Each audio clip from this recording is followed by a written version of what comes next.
자, 지금 혁명 20일의 그 활동에 대한 압박이 거세게 들어오고 있습니다. 자, 지금 지난주에 그 부산에서는 금요일마다 주말 시위를 하는데 그 부분과 관련해 그 이전에 있었던 집회에서 차량 번호판을 가렸다는 이유로 부산 지부장을 한번 소환했다가 또 금요일날 집회가 있으니까 그 전에 우리 당원들이 전화하니 좀 유감이 있었다라고 말해놓고도 다시 또 금요일날 집회가 끝나는 시간에 월요일날 출두하라고 소환을 했습니다. 도대체 차량 번호판 때문에 두 번이나 소환할 이유가 어디 있겠습니까? 자, 금요일날 오후에 이재명이 대장동을 방문했을 때 그때 사무총장 그리고 기성남 열정 펄카 그리고 봉사팀장 등이 그 현장에 가서 시위를 했습니다. 자, 그런 때문인지 몰라도 서교동 사거리 중앙당 1인 시위 현장에 경찰차와 경찰이 여러 명이 출동해서 그날 상당히 격렬한 충돌이 있었습니다. 자, 경찰이 지금 하고 있는 형태가 도를 넘어가고 있다. 이렇게 보이고요. 자, 검찰 또한 이재명 사건과 관련해서 빤한 부분을 수사하지 않고 있습니다. 자, 지금 김만배와 50억 클럽에 이름이 등장했던 홍모라는 언론인 간에 수십억 돈 거래가 있었다고 합니다. 자, 그래서 홍 씨를 불러서 금전거래 성격과 대장동 관련 유무를 확인한다라는 말까지 나오고 있는데요. 2019년부터 이 홍 씨에게 세 차례 돈을 빌려준 걸로 나오고 홍 씨는 매번 수십억 이상의 돈을 빌렸다는 겁니다. 그렇게 보면 이 액수가 실질적으로 지금 어떻게 될까요? 50억이 넘어서는 액수일 거라고 보입니다. 그래서 이 홍 씨라는 사람이 여기 있었고 김만배와 홍 씨 가족 간에 거래가 있었고 1, 2개월 이내에 다 상환했다. 이렇게 말을 했고 홍 씨 측도 대장동과 무관하다. 그런데 이 50억 클럽이 있었을 때도 사실 무근이다. 이렇게 이야기를 했습니다. 그런데 한간에는 이 홍 씨가 머니투데이에 오나 아니냐 그런 이야기가 있죠.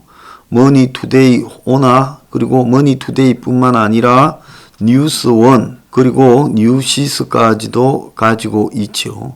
나름 연예 속보하는 스타뉴스도 가지고 있고요. 그래서 이런 언론사를 가지고 있고 머니투데이 방송도 있습니다. 그래서 일종의 작은 언론 미디어 그룹 회장이라는 사람이 지금 김만배와 돈거래를 한 사람이 아니냐는 이야기가 한간에 이미 파다합니다. 그러면 이 사람에게 김만배가 거기에 다녔다고 준 것이냐 아니면 다른 이유가 있는가는 매우 중요한 부분을 담고 있다고 봅니다. 그런데 왜 이 부분에 대해서 조사를 하지 않는가 하는 것이죠. 그런데 이 돈들이 지금 오간 시점이 2019년이에요. 자, 대장동 사업은 2015년부터 시작됐는데 2019년이면 이재명 재판이 본격적으로 진행되던 시점이 2019년이에요. 그러니까 대장동 사업과 관련해서 과학상도처럼 하나은행이 주도하는 컨소시엄이 이탈하지 않도록 막아두는 역할을 했다고는 볼 수 없는 거예요. 그러면 2019년에 이 홍 씨에게 세 차례 수십억 이상이 매번 갔다는 거예요. 그러면 이 세 차례 수십억씩 세 차례면 돈 100억쯤 되지 않겠습니까? 이 돈이 어디로 갔는가에 대해서 이 언론인 홍 씨, 머니투데이 회장이라는 홍 씨와 같은 사람인지부터 머니투데이 측이 입장을 밝혀야 된다고 봅니다.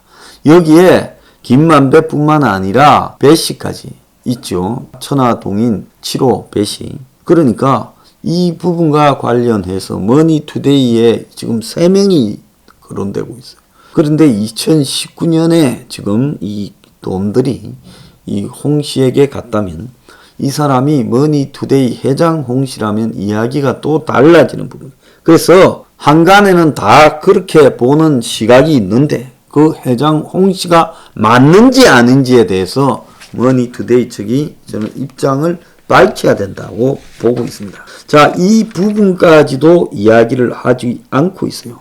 2019년에 이 홍 씨에게 갔다고 하면, 아니 그래도 이런 언론 그룹을 가지고 있는 사람이 차용증을 쓰고 돈을 빌려가요? 직원이 하는 회사요? 이게 말이 되지 않는다라는 부분입니다. 그래서 검찰이 이 문제뿐만 아니라 김만배가 화천대유의 시행사에 어떻게 다 일을 맡게 되었는지, 초기 자금 580억, 그러니까 화천대유 시행사 초기 자금 580억은 지금 어떻게 끌어들인 것인지, 또 천화동인 1호의 배당금 절반 700억의 주인은 누구인지, 그리고 남욱, 정영학 등 배당으로 받아간 화천대유 천화동인 김만배 포함해서 4,040억은 어디에 쓰였는지, 김만배가 화천대유에서 빌을 갖다는 473억은 어디에 쓰였는지, 법조인 정치인들에게 전달됐다는 돈들은